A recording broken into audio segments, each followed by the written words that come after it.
तो hello everyone, फिर से आप सबका एक बार स्वागत है आपके सबसे पसंदीदा, सबसे विश्वसनीय और सबसे प्यारे प्लेटफॉर्म इंग्लिश के इंग्लिश विपुल सर में। मैं विपुल सर, फैकल्टी ऑफ इंग्लिश, और फिर से आपका एक बार स्वागत करता हूं मिशन 2025 के ऑब्जेक्टिव सीरीज़ में। और आज हम लेके आए हैं आपके सामने पार्ट 9। जिन बच्चों ने पीछे पार्ट 8 तक नहीं देखा है वो काइंडली प्लेलिस्ट में जाकर वहाँ पे पार्ट 1 से पार्ट 8 तक सारे वीडियोज़ को देख लें, क्योंकि हम रोज़ आपके लिए लेके आते हैं एक पार्ट जो ट्राई करते हैं कि मैक्सिमम रूप से आपको बेनिफिशियल हो। इंपॉर्टेंट क्वेश्चंस उसके अंदर हम लोग लेके आ रहे हैं। तो आज हमारा पार्ट 9 है। बच्चे इस चैनल पे नए हैं, जो इस वीडियो को पहली बार देख रहे हैं, हमारे चैनल पे पहली बार जुड़े हैं, उनसे एक विनम्र आग्रह है कि आप लोग चैनल को सब्सक्राइब कर दें और जो सब्सक्रिप्शन बटन है उसको प्रेस करें, बेल आइकन को भी प्रेस कर लें ताकि आपको लेटेस्ट अपडेट्स मिलती रहे। ऐसा मैंने क्यों कहा, क्योंकि मैं बिहार बोर्ड के बच्चों के लिए मिशन 2025 जो बच्चे 2025 में एग्ज़ाम दे रहे हैं उनके लिए मैंने शुरू किया है 75 डेज चैलेंज, जिसमें मैं हर रोज़ रात 8 बजे आता हूं लाइव और रोज़ एक नया चैलेंज लेके आता हूं और हम लोग उसको पूरा करते हैं। क्योंकि उस क्लासेस के अंदर हम डिस्कस करते हैं ट्रिक्स को, कॉन्सेप्ट को, और कुछ क्वेश्चंस को भी डिस्कस करते हैं ताकि एग्ज़ाम के लिए वो बेनिफिशियल हो। तो ऐसे बच्चे जिन्होंने पहले से इंग्लिश को बहुत बेहतर पढ़ा हुआ है उनके लिए तो ये रामबाण है, समझिए एक अमृत का काम करेगी। और जिन्होंने अभी तक कुछ नहीं पढ़ा उनके लिए भी काफ़ी बेनिफिशियल है। अगर आप ये 75 दिन तक लगातार आप मेरे साथ जुड़े रहते हैं तो मैं आपको आश्वासन देता हूँ, गारंटी देता हूँ कि अगर आपने ईमानदारी से पढ़ाई की, वीडियो को पूरा अच्छा से देखा, तो 75 to 80% तो पक्का, 80% तो पक्का। मैं बड़ी बड़ी बात नहीं, क्योंकि 95 आ जाएगा, 100 आ जाएगा। हाँ, जो बच्चे पहले से पढ़ रहे हैं उनका 95 प्लस का गारंटेड है, लेकिन जो कुछ नहीं पढ़ा अभी जुड़ा है वो 80, 85, 75 यही रेंज में रहेगी। 80 तक तो कम से कम जा सकते हैं आराम से। तो कोई झूठा बात नहीं, नो बकवास, सीधी बात हम करते हैं। तो चलिए शुरू करते हैं बिना थके बिना रुके।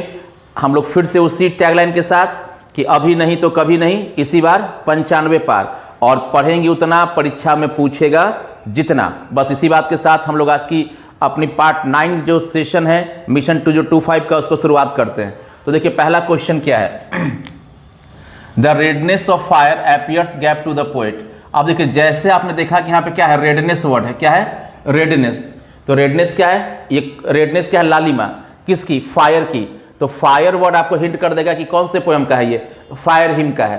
अब फायर हिम का पोएट कौन है? केकेएन दारूवाला है। तो कविता में पूछ रहा है क्या कि इस कविता में रेडनेस ऑफ फायर जो है, कविता को, कवि को, है ना, ये आग की लालिमा अपीयर कैसी लगती है? नाइस, क्रूएल, कंफर्टेबल और काइंड। देखिए नाइस का तो अच्छी लगती है, क्रूएल क्रूर निर्दयी लगती है, कंफर्टेबल आरामदायक लगती है, और काइंड दयालुता भरी लगती है। तो कॉमन सी बात है कि इस कविता में देखिए कुछ बात हम लोग कर ले सिंपल। इस कविता में जो कवि है केकेएन दारूवाला, वो पुलिस सर्विस के अंदर भी है। और केकेएन दारूवाला कौन से धर्म से हैं? जोरोस्ट्रियन। किस धर्म से हैं? जोरोस्ट्रियन। और उनके धर्म, जोरोस्ट्रियन या पारसी भी आप कह सकते हैं, दोनों सेम है। और दूसरा चीज़ क्या है कि उनके धर्म में गॉड किसको मानते हैं? फायर को, आग को मानते हैं। वो लोग मानता है कि आग जो है नॉलेज का सिंबल है, अच्छाई का सिंबल है, बुराई पर जीत का सिंबल है, ऐसा मानता है वो लोग। और इस कविता में ये बताया गया है कि कवि जो है ना, जो केकेएन दारूवाला है, उन्होंने अपने फर्स्ट बॉर्न यानी कि जो उनका बड़ा बेटा था, पहला बेटा था, उसको आग में जलाया था मरने के बाद। क्यों? क्योंकि देखिए इनके धर्म में जलाना मना है, क्योंकि लोग भगवान किसको मानता है? आग को। लेकिन मजबूरन जलाया था। क्यों? क्योंकि जो सबसे नज़दीक टावर ऑफ साइलेंस था। अब आप कहेंगे सर ये टावर ऑफ साइलेंस क्या है? तो कैसे हम लोग का शमशान भूमि होता है, मुस्लिम धर्म का जो कब्रगाह होता है, कब्रिस्तान होता है, इसी लोग का टावर ऑफ साइलेंस होता है, जहाँ पर लोग बॉडी को लेके जाता है मरने के बाद। तो जो सबसे नियरेस्ट टावर ऑफ साइलेंस था वो 1000 माइल की दूरी पे था। तो याद रखिएगा 1000 माइल की दूरी पे था। तो इसका उनको जलाना पड़ गया था। तो आग की लालिमा कभी कैसे थे? क्रूएल लगती है, क्योंकि देखिए उनके बेटे को जलाया था, तो निर्दयी लगती है। सेकेंड है द टीचर वाज गैप सिंग सेबी। जैसे आपने पढ़ा सेबी, सेबी देखते ही आपको याद आ गया क्या? The artist. क्या याद आ गया? The artist. आर्टिस्ट का मेन कैरेक्टर का नाम ही सेबी है। और सेबी एक 12 साल का प्यारा सा बच्चा है, जैपनीज बच्चा है। ठीक है, याद रखिएगा। सेबी का एज कितना है? 12 साल। कहाँ का है? जापान का है। Sebi was a Japanese boy, age 12 years. और सेबी पढ़ता था कौन से स्कूल में? तो सेबी पढ़ता था प्राइमरी स्कूल में। ठीक है। और आर्टिस्ट जो चैप्टर है, इसका जो लेखक है, ऑथर का नाम है सिगा नोया। सिगा नोया। और वो सिगा नोया एक है ना शॉर्ट स्टोरी राइटर भी थे वो, और ये कहानी भी एक शॉर्ट स्टोरी है। ठीक है, इसको ध्यान रखिएगा। तो इसमें देखिए क्या, सेबी जो था ना, सेबी का पैशन था, मतलब उठते बैठते सोते जागते गार्ड गार्ड गार्ड, उसी के पीछे दीवाना था और कुछ नहीं। सेबी का सब्जेक्ट पूछेगा तो भी आंसर गार्ड होगा, सेबी का फेवरेट फ्रूट पूछेगा तो भी आंसर गार्ड होगा, सेबी का पैशन पूछेगा तो भी गार्ड होगा, सेबी का पास्ट टाइम पूछेगा तो भी गार्ड होगा। तो याद रखिए टीचर जो थे सेबी को जब देखे भी था गार्ड इन द क्लास तो उनका क्या रिएक्शन था। तो ये तो कॉमन बिना पढ़े ही बता सकते यार। अगर टीचर किसी को देख ले, आपको देख ले क्लास में कट्टा लेके, तो क्या होगा? आप पढ़ा रहे कोई मोबाइल चला रहा है तो क्या होगा? टीचर गुस्सा होगा। तो इसमें तो बिना पढ़े आप बता सकते हैं कि टीचर क्या था, सॉरी टीचर यहाँ पे क्या था? एंग्री था। क्या था? एंग्री। देखिए बाकी हैप्पी खुश ये तो कभी होगा नहीं, रिलीफ सकून में था ही नहीं वो, और इम्प्रेस प्रभावित, तो प्रभावित थोड़ी है कि तुम कद्दू लेके आए हो, तो ऐसा कभी नहीं होगा। और एक चीज़ और ध्यान रखना है कि ये जो टीचर पकड़ा था सेबी को कद्दू के साथ, वो कौन सा पीरियड था? एथिक्स का। किसका? एथिक्स का। इसको आप मोरल वैल्यू कहते हैं, इसमें नैतिकता का पाठ पढ़ाया जाता है। अब सोचिए नैतिकता के पाठ पढ़ाने में भी पकड़ा गया है ना, अनैतिक काम करते हुए कद्दू के साथ, है ना, कद्दू पकड़ा गया उसके साथ, बेचारे के साथ। कद्दू उसको पॉलिश कर रहा था ऊपर, पॉलिश करता था, ये सब करता था। अगला है थर्ड क्वेश्चन, इन गैप न्यू लीव्स, मतलब खाली समय नई पत्तियां एंड फ्रूट्स जो फल हैं कम आउट निकलती है कहाँ? ट्रीज पर। मतलब कौन सा? देखिए ऑप्शन से मालूम पड़ा कि मौसम का बात हो रहा है, ऑटम, स्प्रिंग, विंटर, समर। तो किस मौसम में पेड़ के ऊपर नई नई पत्तियां, फूल, पत्ते निकलते हैं? तो देखिए यहाँ पे है पहला ऑटम, पतझड़ के मौसम में। तो नाम है पतझड़, झड़ झड़, इसमें सब झड़ जाता है, निकलता नहीं है। तो एक ऑप्शन तो ऐसे ही खत्म हो गया। देखिए एक समर है, समर नहीं, गर्मी में कहाँ पत्ता नया नया निकलता है, तो गर्मी में दिक्कत है, बहुत गर्मी पड़ती है, सूख जाता है सब। बच गया स्प्रिंग और विंटर। तो इसका ये कौन सी कविता का है? टू ऑटम का है, ऑड टू ऑटम, जिसके पोइट का नाम है जॉन किट्स। और जॉन किट्स क्या थे? एक रोमांटिक पोइट थे, याद रखिएगा। जॉन किट्स क्या थे? Romantic poet. कौन से कविता कवि हैं? Ode to autumn. और जॉन किट्स को बहुत ज़्यादा रुचि था किस में? क्रिकेट और बॉक्सिंग में। Romantic poet, cricket, boxing, John Keats, याद रखिएगा।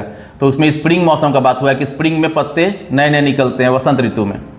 नेक्स्ट है नानू काका विजिट। नानू काका विजिट, देखिए नानू काका देखते याद आ गया होगा। नानू काका कौन से चैप्टर के हैं? Pinch of snuff. और इसके ऑथर कौन है? मनोहर मालगांवकर। आप पिंच ऑफ स्नफ भी एक शॉर्ट स्टोरी, इसको ध्यान रखिएगा। पिंच ऑफ क्या है? स्नफ, एक शॉर्ट स्टोरी है। और ये जो कहानी है पिंच ऑफ स्नफ, ये नैरेटिव स्टोरी है। नैरेटिव का मतलब क्या? कि इसमें लेखक ने खुद अपने बारे में बताया है। क्योंकि नानू काका जो है वो क्या है? नानू काका लेखक के क्या है? मैटरनल अंकल हैं, मामा हैं, यानी कहने का मतलब कि उसकी माँ के भाई हैं। ठीक है। तो नानू काका दिल्ली आते हैं, कितना दिन के लिए? 2 से 3 दिन, 2 से 3 दिन के लिए आते हैं, याद रखिएगा। और क्यों आते हैं दिल्ली? मंत्री से मिलने। कौन से मंत्री से? वेलफेयर, याद रखिएगा। नानू काका दिल्ली आए थे कौन से मंत्री से मिलने? वेलफेयर मिनिस्टर से। तो जब वो आते हैं दिल्ली तो उनका जो भांजा है कि जो लेखक है वो 2 दिन का छुट्टी लिया ऑफिस से। कितना दिन का? 2 दिन का छुट्टी लिया ऑफिस से, याद रखिएगा। क्वेश्चन पूछ सकता है कि नैरेटर ने ऑफिस से कितने डेज का लीव लिया, छुट्टी लिया? तो 2 दिन का। और किसके कहने पर? तो माँ के कहने पर। नहीं मन था फिर भी लेना पड़ा माँ के जिद पर, क्योंकि आप सब जानते हैं कि एक महिला के लिए सबसे बड़ा उसका क्या होता है? ननिहार, मतलब नैहर, सॉरी नैहर, है ना। इस पर एक छोटा सा बात आपको समझाते हैं। एक बार एक पति जो है, एक इंसान, बेचारा पति, जो कि नाम होता है हस्बैंड, इंग्लिश में क्या कहते हैं? हस्बैंड। शादी के बाद उसका बैंड बजते रहता है, जो आएगा डम डम डम डम बजा देगा, लेकिन बेचारा हंसते रहता है। Yes everything is good, yes fine, everything is going all well करते रहता है। तो हस्बैंड नाम क्यों पड़ा? क्योंकि वो हंसते हंसते अपना बैंड बजवाते रहता है, जो आता है उसका बैंड बजा के चल जाता है। कोई कहता है बीवी का गुलाम हो गया, कोई कहता है माँ के पल्लू से बंधा है, कोई कहता है बहन का बड़ा ख्याल रखता है, कोई कहता है कुछ, कोई कुछ। बेचारा सब का बात सुन के ज़िंदगी चलाते रहता है, हंसते हंसते अपना बैंड बजवाते रहता है। इसलिए नाम पड़ा है बड़ा सोच समझ के हस्बैंड, हंसते हुए बैंड बजाओ, डेट इज़ कॉल्ड हस्बैंड। अब देखिए होता है क्या कि बेचारा पति पहुंचता है अपनी पत्नी के पास और उनके बच्चों की, उनको उसका एक बेटा का शादी ठीक हुआ था, तो पूछता है कि अच्छा ही बताओ शादी का डेट हो गया, कार्ड छप गया, कार्ड कहाँ कहाँ देना है? तो प्रियतमा जो है पत्नी, वो क्या बोलती हैं कि कार्ड कहाँ दीजिएगा जी? देखिए हम बताते हैं, बउआ के ममहर, कहाँ? बउआ के ममहर, हमर नैहर, आपका ससुरवा, बस। और कहाँ दीजिएगा? और अपना है कौन? तो क्या समझे कि देखिए बउआ का नई ममहर मतलब उसका मामा घर, तो मामा घर कौन हुआ? उसकी माँ का घर हुआ। फिर बोली कि हमर नैहर, तो नैहर क्या हुआ? उसकी माँ का ही घर हुआ। आप पति जी को बोली, अपने हंसते हुए बैंड को बोली कि आपके ससुराल, तो क्या वही जगह हुआ ना? तो तीनों एक ही हुआ, बउआ के ममहर, हमर नैहर आ तोर ससुराल। तो समझ रहे इसका मतलब क्या हुआ कि महिला के लिए मेरा नैहर महान, इसके सिवा नथिंग इज देयर, बस याद रखिएगा। तो यहाँ पे चलिए गुस्सा मत होइएगा महिला लोग सुन के, ऐसे ही जस्ट फॉर फन, लेकिन थोड़ा सच्चाई तो है इस बात में। तो देखिए क्या है कि अब जो नानू काका थे विजिटेड ब्लॉक, अब जब मंत्री से मिलने गए तो किस ब्लॉक में? देखिए ब्लॉक का मतलब क्या है? देखिए स्कूल वगैरह में आप देखते होंगे कि A block, B block, C block, D block, किसी किसी ऑफिस, बड़े बड़े जो एरियाज में ऑफिस होता है वहाँ पे ब्लॉक वाइज होता है। एक कैंपस के अंदर है डिफरेंट डिफरेंट ब्लॉक्स होता है। तो नानू काका मंत्री से मिलने किस ब्लॉक में गए थे? उसका आंसर है कौन सा? North block. याद रखिए कौन सा ब्लॉक है? North block. फिर कमला दास टॉक्स अबाउट, कमला दास कौन से पोएम की है? Grand mother house. और कमला दास कहाँ की थी? इंडिया की थी। कहाँ की थी? इंडिया की थी। और कमला दास दो भाषा में लिखती थी, इंग्लिश और मलयालम। याद रखिए, कमला दास इंडिया की थी, लिखती थी दो भाषा में, इंग्लिश और मलयालम। अब पूछ रहा है कि इसमें किसका बात हुआ है, तो कमला दास का जो कविता है ये कौन सी कविता लिखी है? Grand mother house. Grand mother house है ना, ग्रैंड मदर का घर, यानी सिंपल सा किसका बात हुआ है? ग्रैंड मदर का। और याद रखिएगा कि कमला दास को नोबेल प्राइज के लिए भी शॉर्ट लिस्टेड किया गया था, चुना गया था लिटरेचर के फील्ड में। और कब? 1984 में। कमला दास जो थी उन्होंने अपना ऑटोबायोग्राफी कब पब्लिश किया था? 1976। ऑटोबायोग्राफी का मतलब आत्मकथा। और कमला दास की मोस्ट ऑफ द पोएम्स, उनकी मैक्सिमम कविताएं ऑटोबायोग्राफिकल थी, मतलब खुद के बारे में बता के एक्सप्रेशन देती थी। जैसा देखिए है ना, माई ग्रैंड मदर हाउस, मेरा, तो खुद का बात करिए, ऑटोबायोग्राफिकल। ऑटो मीन्स का खुद से, स्वयं से। बढ़ते अपने अगले क्वेश्चन के पास। नाटालिया वाज, देखिए गैप है, shrewd, insane, dishonest, peace loving. Natalia देखिए आपको मालूम पड़ गया होगा नाटालिया कौन से चैप्टर का है? अ मैरिज प्रपोजल का है। तो नाटालिया जो है, मैरिज प्रपोजल एक ड्रामा है, कॉमेडी बेस है, वन एक्ट प्ले है। याद रखिएगा, मैरिज प्रपोजल ड्रामा है, कॉमेडी बेस, और क्या है? वन एक्ट प्ले है। इस बात को ध्यान रखना है, ठीक है। अब इसमें जो मेन कैरेक्टर है चुबको, जो कि एक लैंड ओनर है, एक जमींदार है, तो नाटालिया उसी की बेटी है। और नाटालिया का एज कितना है? 25 साल। और जो भी इस ड्रामा को पढ़े होंगे, उसके बारे में जानते होंगे, वो जानते हैं कि नाटालिया झगड़ालू टाइप की थी, थोड़ा सा दिमाग से कुछ ज़्यादा ही चिड़चिड़ी थी, गुस्सैल टाइप की थी, थोड़ा सा दिमाग उसका हर बात पे गुस्सा हो जाता था, तुरंत मूड बदल जाता था, है ना। तो कह सकते हैं झगड़ालू थी। और बिहारी भाषा में लड़ाकिन थी, एक नंबर की लड़ाकिन, है ना। तो देखिए, Natalia was shrewd, insane, dishonest, peace loving. देखिए सबसे पहले तो ये आउट होगा, पीस लविंग। पीस लविंग मतलब क्या हुआ? शांति प्रिय। तो शांति प्रिय तो थे नहीं, आप देख रहे हैं कि वो गुस्सैल है। डिसऑनेस्ट देखिए बेईमान, तो ये भी आउट हुआ। क्यों? देखिए जो ड्रामा पढ़े उनको मालूम है कहीं बेईमान और शैतान का बात नहीं हुआ है। कोई अगर गुस्सैल है तो थोड़ी एक बेईमान हो गया। गुस्सैल एक अलग नेचर है, बेईमान और शैतान होना, ईमानदार होना एक अलग नेचर है। तो ये दो तो ऐसे ही आउट हो गया। अब देखिए इंसेन, इंसेन का मतलब होता है पागल। क्या होता है? पागल। और ये वर्ड आपका यूज आया था कहाँ पे? द अर्थ में। कहाँ पे? द अर्थ में, जिसमें कैरेक्टर कौन है?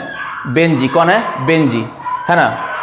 देखिए फिर से शुरू हो गया, पास पड़ोस में कुत्ता लोग का भी जिंदगी बड़ा कष्ट में गुजर रहा है बेचारों का। तो ठीक है, इंसेन पागल, तो पागल थोड़ी थी वो। अब देखिए जैसे डोडो चालू हो गया। अरे डोडो चुप हो जा भाई, बच्चों को पढ़ने दो यार। तो देखिए तीन तो ऑप्शन खत्म। अब क्या बच गया? श्रूड। अब देखिए श्रूड तो आंसर हो गया बिना हिंदी जाने, लेकिन आप जाने श्रूड का मतलब होता है थोड़ा सा जो इरिटेटिंग नेचर का होता है, थोड़ा सा गुस्सैल टाइप का रहता है, धूर्त बोल सकते हैं, चालाक बोल सकते हैं, इस तरह का नेचर को। तो नाटालिया क्या थी? श्रूड थी। Martin Luther king junior, JR का मतलब क्या है? जूनियर। वाज इन्फ्लुएंस, देखिए इन्फ्लुएंस का मतलब प्रभावित, कि मार्टिन लूथर किंग किससे प्रभावित थे? किससे प्रभावित हुए थे? गांधी जी, नेहरू जी, भगत सिंह और इंदिरा गांधी। तो इनको तो सबसे छोड़ दीजिए, सबसे लेटेस्ट में, इनसे तो प्रभावित का बात छोड़ दीजिए। अब बच गए तीन। तो देखिए मार्टिन लूथर किंग जूनियर बात जान लीजिए कि मार्टिन लूथर किंग जूनियर वो क्या था? उनको नॉन वायलेंस पसंद था, अहिंसा पसंद था, उनको अहिंसा पसंद था। देखिए यहाँ है भगत सिंह, जो कहते थे सीधे कि नो FIR, नो पुलिस और नो कोर्ट, सीधे काम तमाम ऑन द स्पॉट, खचाक ठक, कहानी खत्म। तो सीधे ठक ठक करते थे। तो इनसे तो बातें खत्म हो गया, क्योंकि है ना। अब बच गया गांधी जी और नेहरू जी। तो सही इसका आंसर है गांधी जी। याद रखिएगा गांधी जी पे एक और क्वेश्चन है कि गांधी जी का ऑटोबायोग्राफी का नाम क्या था? तो क्या था? My experiment with truth, experiment with उनका नाम था। और दूसरा कि गांधी जी का दो इंपॉर्टेंट वीपन, उनका हथियार क्या क्या था? एक था नॉन वायलेंस, अहिंसा, और दूसरा क्या था? ट्रूथ, यानी कि सच्चाई। सत्य और अहिंसा के पुजारी महात्मा गांधी, हमारे प्यारे बापू। तो याद रखिएगा कि गांधी जी का दो इंपॉर्टेंट वीपन का नाम था नॉन वायलेंस, अहिंसा, और क्या बोलते हैं उसको? ट्रूथ, सच्चाई, सत्य। तो इसमें मार्टिन लूथर किंग से प्रभावित थे, गांधी जी से। और अपना 8वां क्वेश्चन जो है कि डॉक्टर जाकिर हुसैन, ये किसका है? भारत इज माई होम का। और ये हमारे देश के तीसरे राष्ट्रपति थे। कब बने थे? 1967 में बने थे। तो जाकिर हुसैन फील्स ऑब्लाइज, वो थोड़ा सा आभार ऑब्लाइज, कृतज्ञ महसूस कर रहे हैं, हिंदी में कृतज्ञ जो बोलते हैं, मतलब आभार प्रकट कर रहे हैं पीपल ऑफ, कहाँ के लोगों का? जापान तो होगा नहीं, इंडिया का। जापान का क्यों आभार करेंगे भाई? बिहार, इंडिया, अब पाकिस्तान भी गया, बच गया ये दोनों। अब डाउट देखिए बिहार को लेकर भी हो जाता है। बिहार को क्या बने थे? गवर्नर बने थे। याद रखिएगा कि जाकिर हुसैन राष्ट्रपति बनने से पहले बिहार में भी अपनी सेवाएं दे चुके थे। किस रूप में? गवर्नर के रूप में। लेकिन यहाँ पे राष्ट्रपति का बात है, जो कि ओवरऑल पूरा दुनिया, अपना इंडिया के लोगों को प्रभावित करेंगे ना।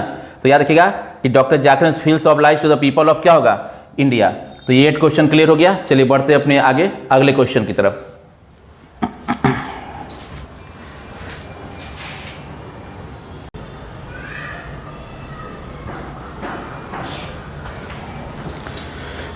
तो चलिए बढ़ते हैं अपने क्वेश्चन नंबर 9 की तरफ। 8 तक हमको उम्मीद है सबका क्लियर हो गया होगा बहुत बेहतर तरीके से। तो क्वेश्चन नंबर 9 देखते हैं। क्वेश्चन नंबर 9 क्या कह रहा है। देखिए, gap was very much interested in cricket and boxing.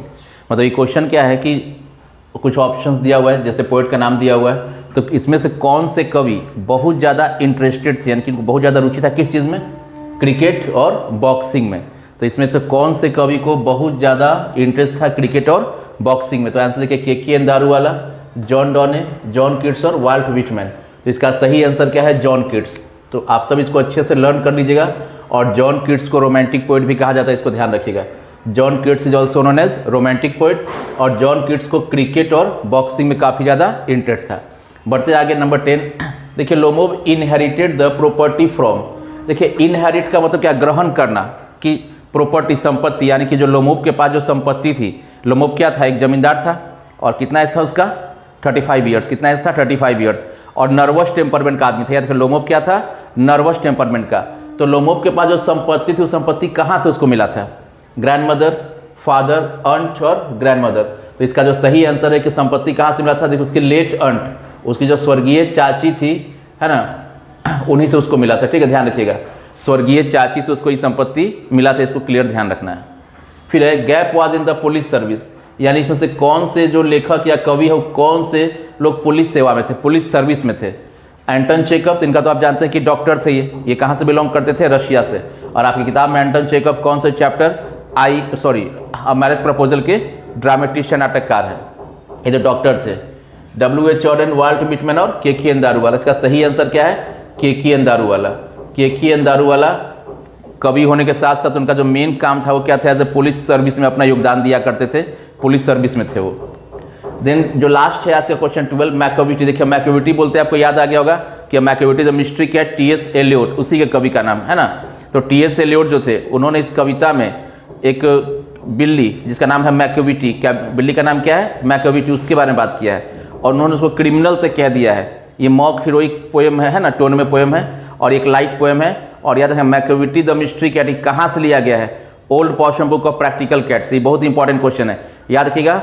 Macavity the mystery cat उनकी एक कलेक्शन थी पोएम्स की, जिसका नाम था old Possum book of practical cats, वहीं से लिया गया है।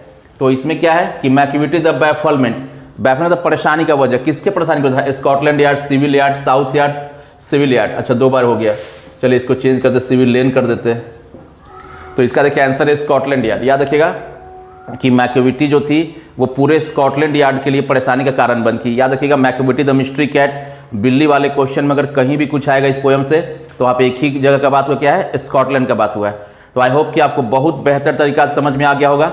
और थैंक यू, आपने हमारे वीडियो को इतना सराहा, पीछे भी आपने काफ़ी इसको प्यार दिया है, और उम्मीद है आगे भी आप सभी इसको अपना प्यार ऐसे ही बना के रखेंगे। और यकीनन मुझे इससे भी ज़्यादा आपका सहयोग और सपोर्ट मिलेगा। तो मैं फिर से कह दे रहा हूँ कि मिशन 2025 के लिए हमने एक सीरीज़ लॉन्च की है, challenge of 75 days, Bihar board 12 के बच्चों के लिए। तो इससे जुड़ना ना भूलें, और आपको एकदम time to time latest updates मिलती रहे, इसके लिए ज़रूरी क्या है कि आप चैनल को सब्सक्राइब कर दें और बेल आइकन को प्रेस करें, ताकि जैसे ही हम लोग लाइव आए, और वो लाइव का जो टाइम है बता देता हूँ, रोज़ रात 8 बजे, बिना थके बिना रुके पढ़ेंगे उतना, परीक्षा में पूछेगा जितना, है ना। और अभी नहीं तो कभी नहीं, इसी बार 95 पार, इसी टैगलाइन के साथ आप जुड़िए विपुल सर के संग, आपके अपने सबसे पसंदीदा और सबसे विश्वसनीय English platform English with Vipul sir में। थैंक्स फॉर वॉचिंग, मिलते हैं अगले वीडियो में, तब तक के लिए टाटा बाय बाय, जय हिंद।